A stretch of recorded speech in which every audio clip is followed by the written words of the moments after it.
Friends, बेटा कल हमारा चैप्टर स्टार्ट हुआ था वसंत भाग 3। लेसन था हमारा 17 बाज और सांप। तो इसमें बाज और सांप के बारे में बात चलती आ रही है कि सांप एक गुफा, अंधेरी गुफा के अंदर रहता है। वह कोई भी कष्ट उठाना नहीं चाहता, वह कोई भी कार्य करना नहीं चाहता, वह वहीं रहकर अपने जीवन को सुख में जीवन मानता है। और वहीं पर एक बाज घायल होकर के आकर गिरा था और फिर बाज की और उसकी आपस में बात हुई। तो बाज घायल था तो तड़फ रहा था और तड़फ के कारण ही परेशान हो रहा था, लेकिन फिर भी उसकी एक बार फिर आकाश में उड़ने की इच्छा थी। तो उसने अपनी इस इच्छा को पूरी करने के लिए एक बार फिर से आकाश में उड़े। और क्या हुआ, उड़ने के बाद उनकी जो पंख थे वे बहुत ही चोट से घायल हो रहे थे, कमजोर हो गए थे। वे उनके शरीर का वजन नहीं उठा सके और वे उसमें गिर गए। किसमें? समुद्र में गिर गए। और पंखों का जो खून था वह धुल गया और झाग उनके ऊपर आकर के वे आंखों से दिखने भी ओझल हो गए और पानी में बहते चले गए। सांप ने यह जब सब कुछ देखा तो सांप के मन में भी यह आया कि ऐसा आकाश में क्या रखा है, मैं भी उसके रहस्य का पता लगाऊंगा और उसके स्वाद को चखूंगा कि जिस कारण जो बाज है उसने अपने प्राण गंवा दिए हैं। तो देखिए आगे पाठ में, यह कहकर सांप ने अपने शरीर को सिकोड़ा और आगे रेंग कर अपने को आकाश की शून्यता में छोड़ दिया। सांप ने भी सोचा कि मैं उड़ जाऊं, आकाश में चला जाऊं। तो उन्होंने क्या किया, अपने शरीर को एक बार सिकोड़ा और आगे रेंग करके अपने शरीर को जैसे ढीला सा छोड़ दिया आकाश की शून्यता में। धूप में क्षण भर के लिए सांप का शरीर बिजली की लकीर सा चमक गया। धूप में क्या हुआ, थोड़ी देर के लिए सांप का शरीर कैसा दिखाई देने लगा, बिजली की लकीर जैसा दिखाई देने लगा। किंतु जिसने जीवन भर रेंगना सीखा था वह भला क्या उड़ पाता। अब सांप तो जिंदगी भर क्या करता है, जमीन पर ही चलता है, जमीन पर ही रेंगता है, वह कैसे उड़ पाता। नीचे छोटी छोटी चट्टानों पर धप से जा गिरा। क्या हुआ, जैसे उन्होंने अपने शरीर को ढीला छोड़ा तो क्या हुआ, वह चट्टानों पर जाकर गिर गया। ईश्वर की कृपा से बेचारा बच गया, भगवान की कृपा से वह बच गया, नहीं तो मरने में क्या कसर बाकी रही थी। नहीं तो वह मर भी सकता था, भगवान की कृपा से ही वह बच गया। सांप हंसते हुए कहने लगा, सांप हंसते हुए क्या कहने लगा, सो उड़ने का यही आनंद है, भर पाया मैं तो, पक्षी भी कितने मूर्ख हैं। सांप ने क्या कहा हंसते हुए कि उड़ने का यही आनंद है, मैंने तो ये आनंद भोग लिया। पक्षी भी कितने मूर्ख हैं जो उड़ने की कोशिश करते हैं और आकाश में उड़ते हैं। धरती के सुख से अनजान रहकर आकाश की ऊंचाइयों को नापना चाहते थे। जो पक्षी हैं, पक्षी धरती के सुख से अनजान रह करके आकाश की ऊंचाइयों को नापना चाहते थे, लेकिन धरती से ज्यादा सुख कहीं भी नहीं है। किंतु अब मैंने जान लिया कि आकाश में कुछ नहीं रखा। सांप उड़ नहीं सके, गिर गए। तो उन्होंने क्या कहा कि अब मैंने जान लिया कि आकाश में कुछ भी नहीं रखा है, केवल ढेर सी रोशनी के सिवा वहां कुछ भी नहीं है। क्या कह रहे, केवल ढेर सी रोशनी है वहां, इसके सिवाय कुछ भी नहीं है। शरीर को संभालने के लिए कोई स्थान नहीं, कोई सहारा नहीं। शरीर को संभालने के लिए आकाश में ना तो कोई स्थान है और ना कोई सहारा देने वाला है। किससे उड़ा जाता है, पंखों से उड़ा जाता है, और सांप के तो पंख थे नहीं, तो कौन उनको संभालता, कौन उनको सहारा देता। फिर वे पक्षी किस बूते पर इतनी डींगे हाँकते हैं? किस लिए धरती के प्राणियों को इतना छोटा समझते हैं? सांप कह रहा है कि जब आकाश में किसी को संभालने के लिए कोई सहारा नहीं है, कोई स्थान नहीं है, तो ये पक्षी किस बात के लिए इतनी डींग हाँकते हैं और आकाश में उड़कर प्राणियों को इतना छोटा किस लिए समझते हैं? अब मैं कभी धोखा नहीं खाऊंगा, मैंने आकाश देख लिया और खूब देख लिया। सांप कहने लगा कि मैं अब कभी भी धोखा नहीं खाऊंगा, मैंने तो आकाश को खूब देख लिया है। बाज तो बड़ी बड़ी बातें बनाता था, आकाश के गुण गाते थकता नहीं था। बाज क्या करता था? फालतू में ही बड़ी बड़ी बातें बनाता था और आकाश के गुण गाते हुए थकता भी नहीं था। उसी की बातों में आकर मैं आकाश में कूदा था। किस लिए कूदा था बाज आकाश में? सॉरी, सांप आकाश में। जब बाज उसके सामने कह रहा था कि काश मैं एक बार और आसमान में उड़ जाऊं, तो उसकी यह बातें सुनकर ही जो सांप था आकाश में उड़ने के लिए कूदा था। ईश्वर भला करे, मरते मरते बच गया। कह रहे हैं, कह रहा सांप, ईश्वर भला कर, ईश्वर ने मेरा भला किया कि जो मैं मरते मरते बच गया हूँ। अब तो मेरी यह बात और भी पक्की हो गई है कि अपनी खोखल से बड़ा सुख और कहीं नहीं है। सांप कह रहा है, अब तो मुझे यह बात और भी पक्की हो गई है कि खोखल से बड़ा और सुख कहीं भी नहीं है। धरती पर रेंग लेता हूँ, मेरे लिए यह बहुत कुछ है। मैं केवल धरती पर ही रेंग करके चल लेता हूँ, मेरे लिए तो यह बहुत ही अधिक है, बहुत कुछ है। मुझे आकाश की स्वच्छंदता से क्या लेना देना? मुझे आकाश की आजादी से क्या लेना देना? मुझे तो धरती की खोखल में ही रहना अच्छा लगता है, यही मेरे लिए सुख है। न वहां छत है, न दीवारें हैं, न रेंगने के लिए जमीन है। कहाँ? आसमान में। न तो छत है, न दीवारें हैं और न रेंगने के लिए, चलने के लिए जमीन है। मेरा तो सिर चकराने लगता है। सांप ने क्या कहा? जब उसने उड़ने की कोशिश की थी, अपने शरीर को इकट्ठा करके उड़ने की कोशिश की, शरीर को आकाश की शून्यता में ढीला छोड़ दिया था, तो एकदम से वह गिर गया था। तो कह रहा है कि मेरा तो सिर चकराने लगा था, क्योंकि पंख तो थे नहीं, उड़ता कैसे? जब वो ऊपर से गिरने लगा तो सांप का सिर चकराने लगा था। दिल कांप कांप जाता है। जब इतनी ऊपर से वह चट्टानों में गिरा तो दिल तो उसका कांपना ही था। जो कभी खोखल से बाहर कहीं निकल कर जाता ही नहीं था, वहीं आराम से बैठा रहता था, तो उसका सिर तो चकराएगा और दिल भी कांपेगा। अपने प्राणों को खतरे में डालना कहाँ की चतुराई है? अपने प्राणों को खतरे में डालना कहाँ की चतुराई है? जो पक्षी करते हैं, अपने प्राणों को खतरे में डाल करके आकाश में जो उड़ते हैं। सांप सोचने लगा कि बाज अभागा था, जिसने आकाश की आजादी को प्राप्त करने में अपने प्राणों की बाजी लगा दी। सांप बाज को क्या कह रहा है? अभागा, कि वह तो अभागा था, जिसने आकाश की आजादी को प्राप्त करने में क्या किया? अपने प्राणों की बाजी लगा दी। आकाश के अंदर बाज उड़ा था ना, तो वहीं पर जब उसे उड़ा नहीं गया तो वह पानी में गिर गया और मर गया था। तो इस कारण कह रहा है सांप कि बाज तो अभागा था। किंतु कुछ देर बाद सांप के आश्चर्य का ठिकाना नहीं रहा। उसने सुना चट्टानों के नीचे से एक मधुर रहस्यमय गीत की आवाज उठ रही है। किंतु क्या हुआ?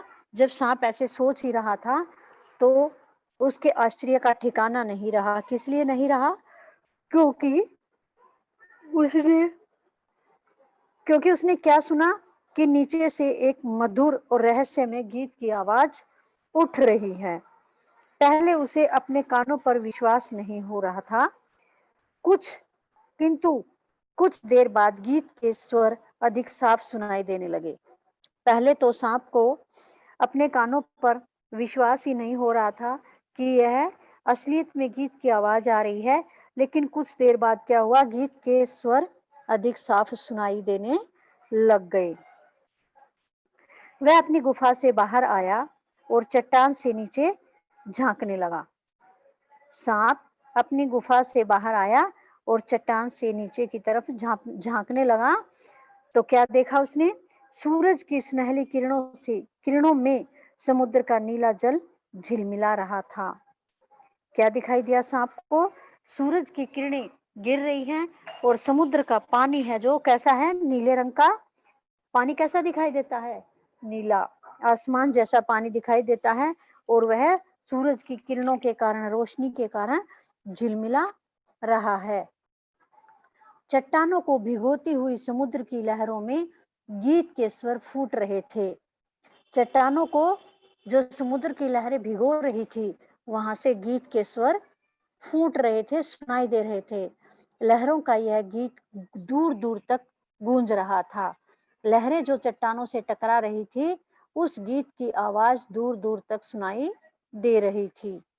सांप ने सुना, लहरें मधुर स्वर में गा रही हैं। सांप ने उस आवाज को सुना कि जो लहरें हैं वे मधुर आवाज में गा रही हैं।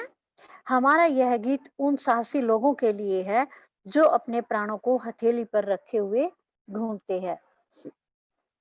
वे लहरें क्या गा रही थी कि हमारा यह गीत कवि की कल्पना है, ये सभी लेखक की कल्पनाएं हैं ये।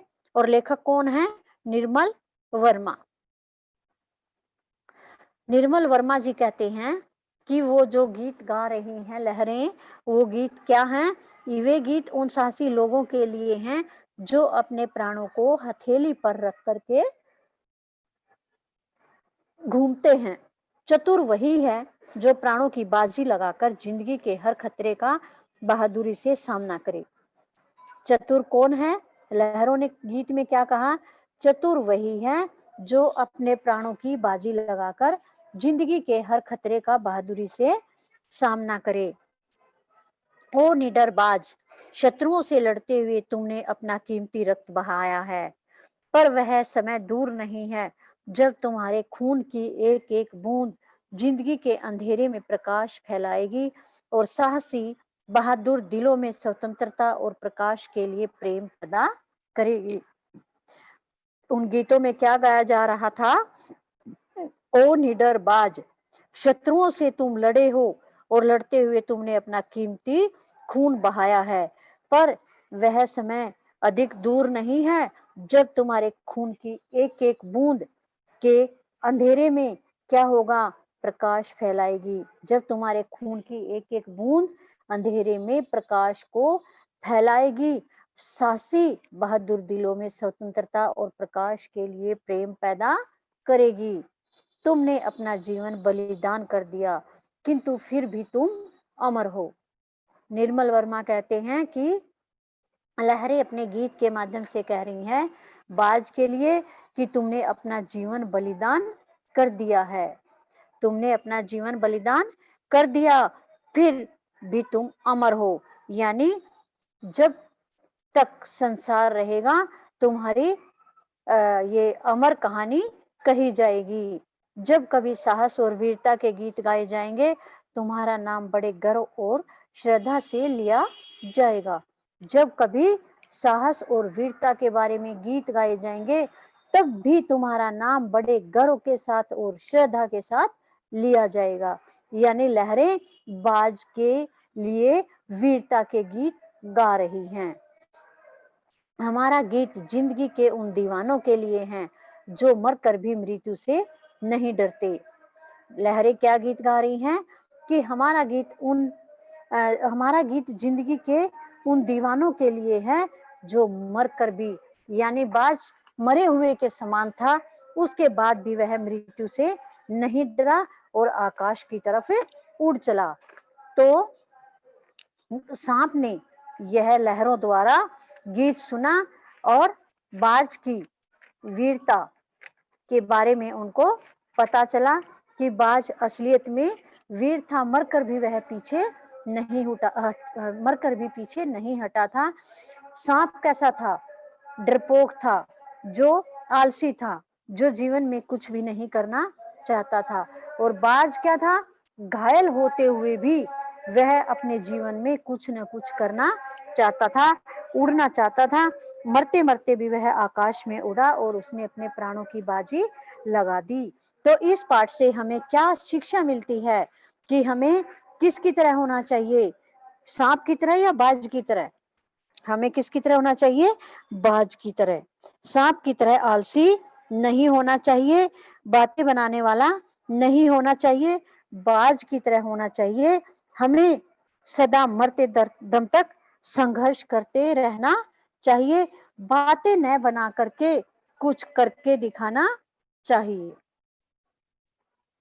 अब लेसन हो गया कंप्लीट। अब इसकी करते हैं हम बैक एक्सरसाइज डिस्कस। उसके बाद मैं आपसे क्वेश्चन भी सुनूंगी, तो आप रेडी रहना। क्वेश्चन देखिए।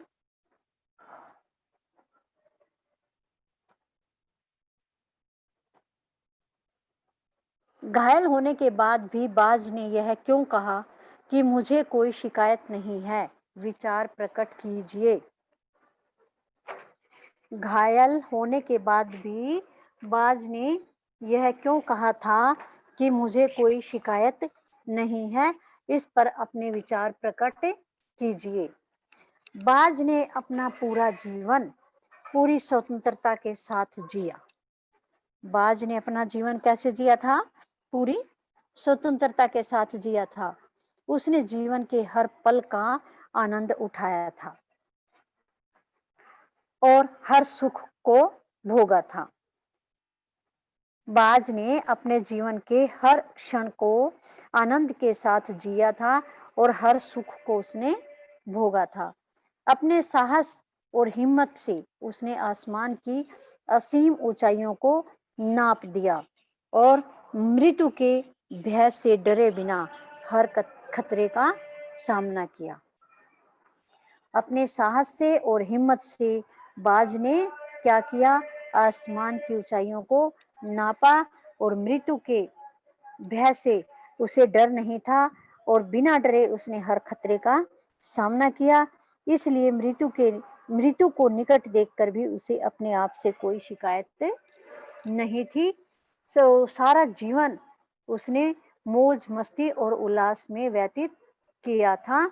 उसने मीलों दूर तक कभी समाप्त न होने वाले नीले गगन में परिक्रमा की थी, स्वच्छंद होकर के उड़ा था।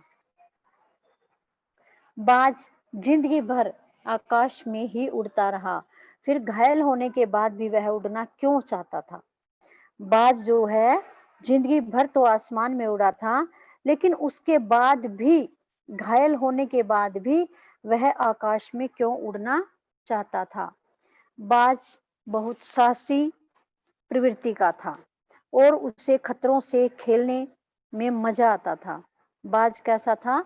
साहसी प्रवृत्ति का था और उसे खतरों से खेलने में मजा आता था। उसने आसमान की असीम ऊंचाइयों में स्वच्छंदता पूर्वक उड़ने का आनंद प्राप्त किया था। उसने क्या किया था? अब तक आसमान की असीम ऊंचाइयों में स्वच्छंदता पूर्वक उड़ने का आनंद प्राप्त किया था। इसलिए अब वह अपना अंतिम समय उस गुफा के दुर्गंध भरे वातावरण में नहीं बिताना चाहता था। अब तक वह स्वच्छंद होकर आकाश में उड़ा था, तो बाज अपने जीवन के अंतिम समय में उस गुफा में जो दुर्गंध से भरी हुई थी, उसमें नहीं बिताना चाहता था और मरने से पहले एक बार फिर आसमान में उड़कर उस असीम सुख को प्राप्त कर लेना चाहता था, जो उसे आसमान की ऊंचाइयों में उड़ने से मिलती थी। क्या? सुख जो उसको मिलता था पहले, उसी सुख को वह एक बार फिर प्राप्त करना चाहता था। इसलिए वह उड़ना चाहता था, जहां उसे पूरी स्वतंत्रता प्राप्त हो। वह सांप की तरह दुबक करके नहीं रहना चाहता था।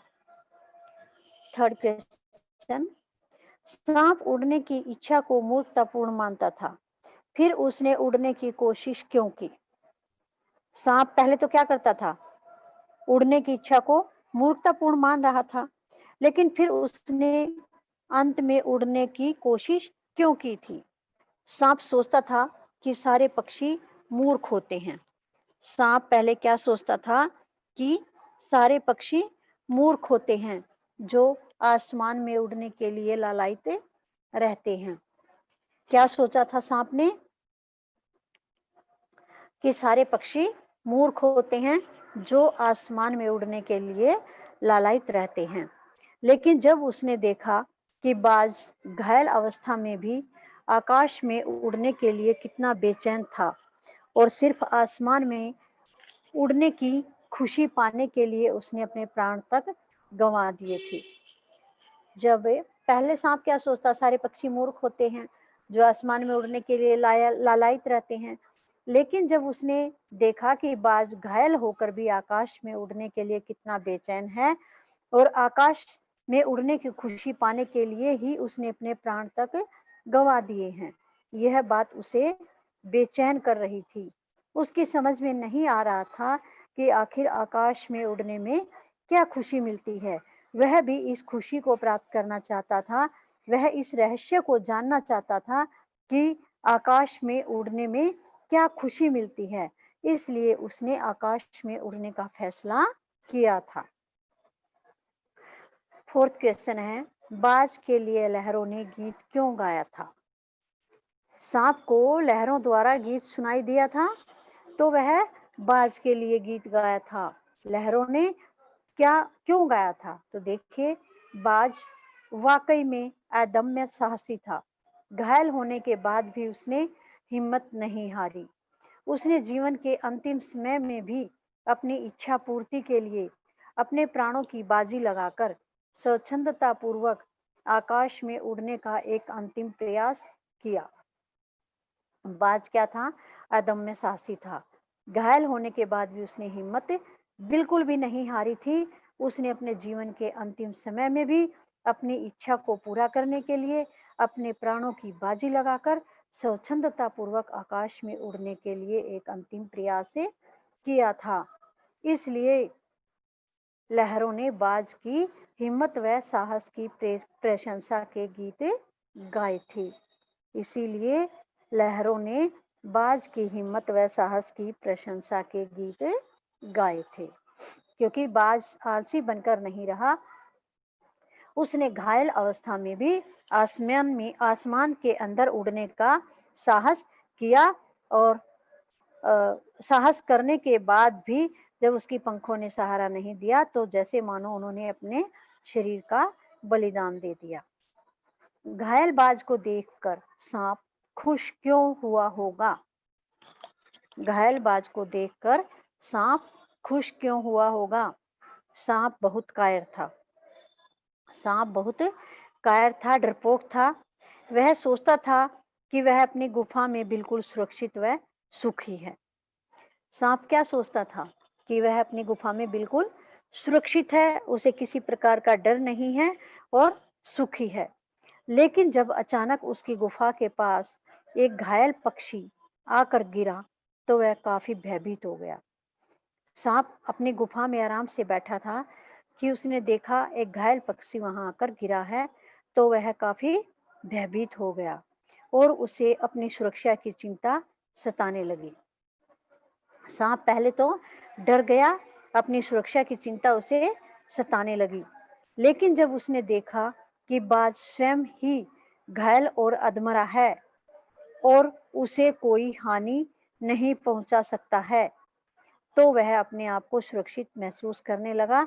इसलिए वह खुश हो गया। पहले तो उसे लगा कि सांप पहले तो सांप को लगा कि बाज आ गया है और वह उसे मार देगा। लेकिन जब बाद में उसने देखा कि बाज तो घायल है, अधमरा हुआ पड़ा है, तो उसने सोचा कि अब वह उसे हानि नहीं पहुंचा सकता और उसे लगा कि वह अपने स्थान पर अब सुरक्षित है, इसलिए वह खुश हुआ। तो अब बेटा आप रेडी हो जाइए, मैं आपसे क्वेश्चन सुनती हूँ, तो आप मुझे क्वेश्चन सुनाएंगे। जिस बच्चे से जो क्वेश्चन सुनूंगी और क्वेश्चन जब पूरे हो